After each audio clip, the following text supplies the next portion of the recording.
मेरे प्यारे भाई और बहनों, आप सबको मेरा हार्दिक प्रणाम।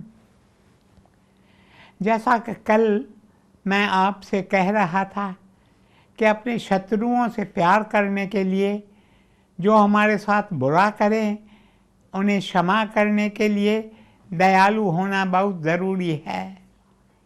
जॉर्ज वॉशिंगटन का नाम तो आपने सुना ही होगा। वे अमेरिका के राष्ट्रपति थे।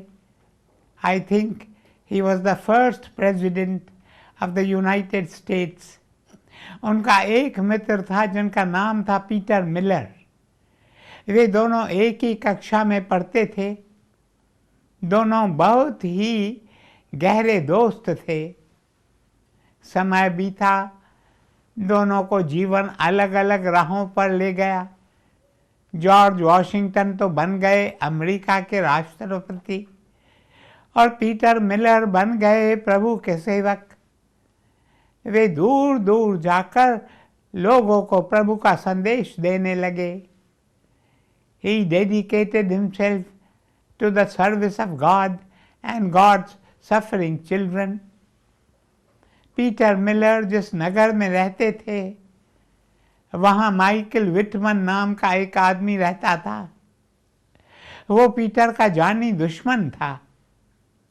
मेरे प्यारे भाइयों और बहनों, ऐसा होता है जो कोई नेक कार्य करते हैं, फिर कुछ विरोधी शक्तियां उठती हैं जो नेक कार्य को रोकने की कोशिश करती हैं।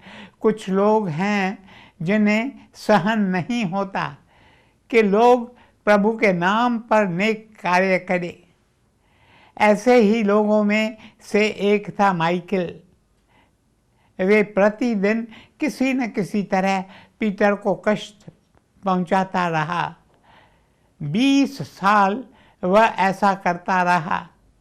पीटर और माइकल दोनों अमेरिका की आज़ादी में अपना योगदान दे रहे थे, लेकिन माइकल को पुलिस ने पकड़ा क्योंकि उस पर देशद्रोही होने का आरोप था। इसलिए उसे फांसी की सज़ा दी गई। फांसी की सज़ा से उसे केवल एक आदमी मुक्त कर सकता था और वो था राष्ट्रपति। माइकल को फांसी की सज़ा से मुक्त होने के लिए राष्ट्रपति से अपील करने का हक था, लेकिन उसकी तरफ से अपील करने वाला कोई नहीं था। पीटर मिलर को जब पता चला कि जिस आदमी ने 20 साल तक उसे परेशान किया, कष्ट दिए, उसे फांसी की सज़ा दी गई है, तब पीटर मिलर के दिल में माइकल के प्रति दया जाग उठी। वे जानते थे कि माइकल की फांसी को केवल देश का राष्ट्रपति ही रद्द कर सकता है और जॉर्ज वॉशिंगटन देश का राष्ट्रपति है जो उनका बचपन का दोस्त है और उनके साथ एक ही कक्षा में पढ़ता था। उस समय पीटर के पास न घोड़ा था न गाड़ी। जॉर्ज वॉशिंगटन का दफ्तर 70 मील दूर था। पीटर मिलर ने स्वयं से कहा, अब समय नहीं गंवाना है। वे तुरंत चल पड़े और 70 मील पैदल चल करे 70 मील पैदल चलकर जॉर्ज वॉशिंगटन के पास पहुँचे। जॉर्ज वॉशिंगटन उन्हें देखकर बहुत खुश हुए और कहा, पीटर पीटर आओ आओ, तुम्हारा स्वागत है।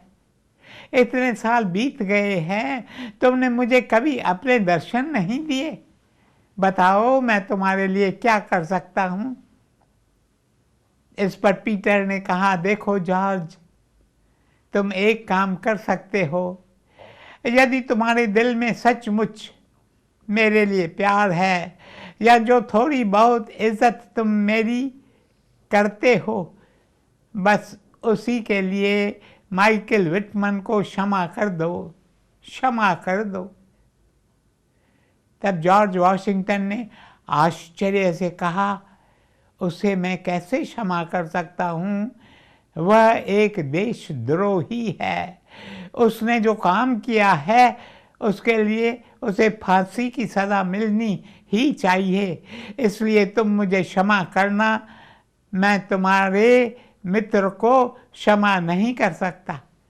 It is impossible for me to forgive your friend Michael. Peter Miller ने कहा, तुम क्या कह रहे हो? वो मेरा मित्र नहीं, बल्कि पिछले 20 सालों से वह मेरा जानी दुश्मन है। उसने मुझे बहुत कष्ट दिए। उसने तो हमेशा मेरी हर बात, हर काम का विरोध किया है। इस पर जॉर्ज ने कहा, फिर तो भूल ही जाओ। अब उसे क्षमा करने का प्रश्न ही नहीं उठता, क्योंकि वह तुम्हारा जानी दुश्मन है। उसके बाद पीटर ने उन्हें बताया कि 20 सालों से किस तरह माइकल उन पर अत्याचार करता रहा। फिर भी पीटर ने कहा, मैं 70 मील चलकर तुम्हारे पास आया हूँ, विशेष रूप से ये अपील करने के लिए कि तुम माइकल को क्षमा कर दो। यह सुनकर जॉर्ज वाशिंगटन का दिल पसीज गया। वे बोले, अगर तुम अपने जानी दुश्मन को क्षमा कर सकते हो और उसके लिए जीवन दान देने की अपील कर रहे हो, तो इसका अर्थ है कि ये तुम नहीं कह रहे, ये तो तुम्हारे द्वारा स्वयं प्रभु बोल रहे हैं। It is not human, it is divine. और मैं उस दैवी शक्ति के सामने अपना सर झुकाता हूँ तथा माइकल को जीवन दान देता हूँ।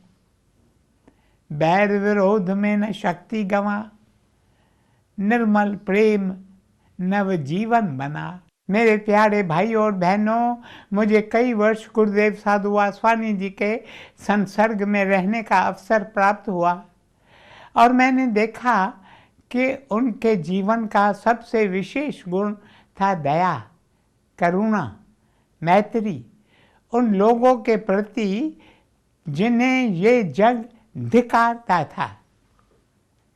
एक बार गुरुदेव ने किसी सामाजिक बुराई पर कराची में सत्याग्रह किया, जिसके लिए उन्हें जेल में बंद किया गया। मैं भी उनके साथ जेल चला गया। मैंने देखा कि जेल में वे कितनी दया से चोरों और हत्यारों से मिलते थे। जब कैदियों को पता चला कि जेल में एक संत मेहमान बनकर आए हैं, तो वे सब गुरुदेव के पास आने लगे। गुरुदेव के तेजस्वी मुख को देखकर कैदी उनके सामने अपना दिल खोलने लगे और अपना जुर्म स्वीकार करने लगे। उनकी बातें सुनकर गुरुदेव की आंखें नम हो जाती थीं। गुरुदेव ने उस समय मुझसे कहा, ये मेरे भाई और सखा हैं। And to them I fain would reveal the boundless love and mercy of God. गुरुदेव के दिल की गहराई में कहीं न कहीं ये धारणा थी कि यहाँ न कोई पाप है और ना ही कोई पापी।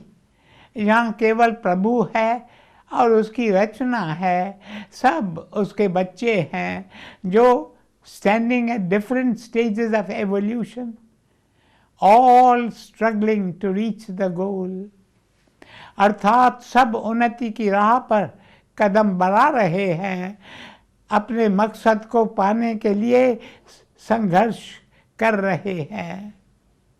मेरे प्यारे भाइयों और बहनों, गुरुदेव की दया इंसानों तक सीमित नहीं थी, वे सबके प्रति दयालु थे। उसमें फूल, पत्ते और वृक्ष भी शामिल हैं। वे कभी फूल नहीं तोड़ते थे। वे कहते, फूलों के भी परिवार होते हैं और इसलिए उन्हें एक दूसरे से अलग नहीं करना चाहिए। वे फूलों की माला भी स्वीकार नहीं करते थे। वे पशु पक्षियों से भी बहुत प्यार करते थे। प्यार क्या, वे पशु पक्षियों के मसीहा थे।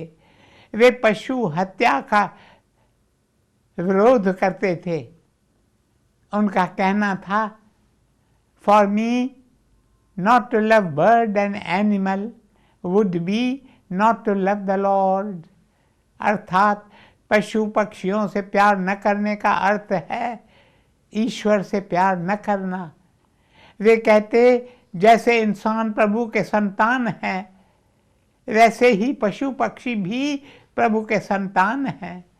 जीव दया की ज्योति जगाओ, सिंधु हिंद को पैगाम सुनाओ। मेरे प्यारे भाइयों और बहनों, मिशन के सेंट मीराज हाई स्कूल के कंपाउंड में एक शेड था। जब कभी गुरुदेव साधु वासवानी जी किसी कसाई को कोई बकरी या भेड़, गाय या मुर्गी को मारने के लिए ले जाते हुए देखते तो वे उन्हें खरीद कर उस शेड में भेज देते थे।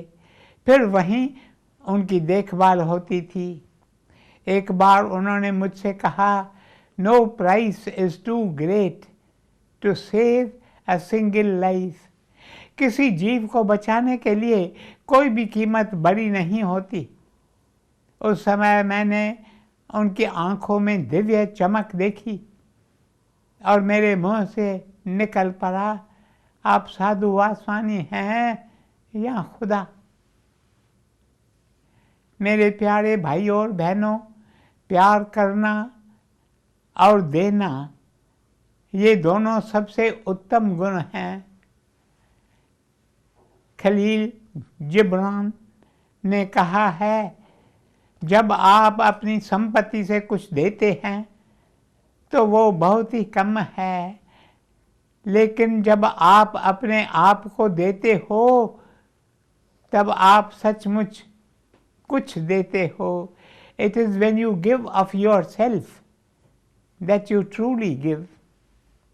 श्रीमद् भगवद गीता में भगवान श्री कृष्ण ने कहा है, यज्ञ से बचे हुए अन्न को खाने वाले श्रेष्ठ पुरुष सभी पापों से मुक्त हो जाते हैं, और जो पापी लोग अपना शरीर पोषण करने के लिए ही अन्न पकाते हैं वो तो पाप को ही खाते हैं। प्राचीन भारत में लोग अपना भोजन दूसरों के साथ बांटते थे। बड़े बड़े धनी लोग और राजा महाराजा प्रतिदिन अन्न दान करते। जब कोई अतिथि आता था तो गृहस्थी उनका स्वागत करते, उन्हें भोजन खिलाते, साधुओं को भिक्षा देते और भिखारियों को रोटी दान करते थे। भिखारी भी अपनी बेख में से कुछ हिस्सा पशु पक्षियों के साथ बांटते थे। लेकिन आजकल छोटी सी आटे की लोई बच जाती है तो औरतें उसे दूसरे पहर के लिए फ्रिज में रख देती हैं। जो भी खाने की चीज़ बचती है उसे डिब्बों में भरकर फ्रिज में रख देती है। मेरे प्यारे भाइयों और बहनों, यदि आप मुझसे पूछें तो मैं कहूँगा ये फ्रिज सबसे बड़ा दोषी है, जो हमें श्रीमद् भगवद गीता की सीख का पालन नहीं करने देता। गीता कहती है, तुम्हारे पास जो है उसे मिल बांट कर खाओ। गीता यह भी कहती है कि बासी खाना तामसिक होता है, इसलिए जो खाना बच जाता है उसे बांटने में ही भलाई है। परंतु आजकल न अतिथि है, न भिखारी है और न साधु हैं जिनके साथ हम अपना खाना बांट सकें। और जो खाना हमें पशु पक्षियों के साथ बांटना चाहिए वो तो फ्रिज में रख दिया जाता है। मैं तो जब भी लोगों को फ्रिज से खाना निकालते हुए देखता हूँ तो मुझे बहुत दुख होता है। मुझे उन लोगों का विचार आता है जो बेचारे भूख से तड़प रहे हैं, जो इस फ्रिज में रखे हुए खाने को आभार से स्वीकार कर सकते हैं। गुरुदेव साधु वासवानी जी हर रोज़ अपना भोजन गरीबों के साथ बांटते थे। वे दोपहर को भोजन करने से पहले स्वयं अपने हाथों से भोजन का कुछ हिस्सा ले जाकर रास्ते पर बैठे किसी भिखारी को दे आते थे। हमारे पास जो कुछ है उसे ज़रूरतमंदों के साथ बांटना, यही तो जीना है। हमें एक बात कभी नहीं भूलनी चाहिए कि हमारे पास जो कुछ है वो सब अमानत है। जब हम इसे दूसरों के साथ बांटते हैं तब हमारे मन को शांति और खुशी मिलती है। ऐसा करने से हमारे मन की भी शुद्धि होती है। मेरे प्यारे भाइयों और बहनों, कई बार हमारी दया में भी स्वार्थ की भावना छिपी होती है। जैसे कुछ लोग मंदिर में प्रभु के दर्शन करने के बाद बाहर निकलते हैं तो मंदिर के बाहर जो भिखारी बैठे रहते हैं उनके कटोरे में सिक्के डालते जाते हैं। उन्हें लगता है कि ऐसा करके वे बड़ा पुण्य कमा रहे हैं और उनका मंदिर जाना सार्थक होता है। लेकिन वही लोग जब दूसरे स्थानों पर भिखारियों को देखते हैं तो अपना मुंह फेर लेते हैं। कुछ लोग तो भिखारियों से कहते हैं, तुम्हें भीख मांगते हुए शर्म नहीं आती? या कहते हैं, तुम जाकर कुछ काम क्यों नहीं करते? सच्चा दयालु इंसान वही होता है जो बिना कुछ कहे, बिना कुछ परखे दान देता है। मेरे प्यारे भाइयों और बहनों, अब मैं देख रहा हूँ मेरा समय समाप्त हो रहा है, इसलिए आज बस यहीं तक शेष कल। ओम शांति शांति शांति।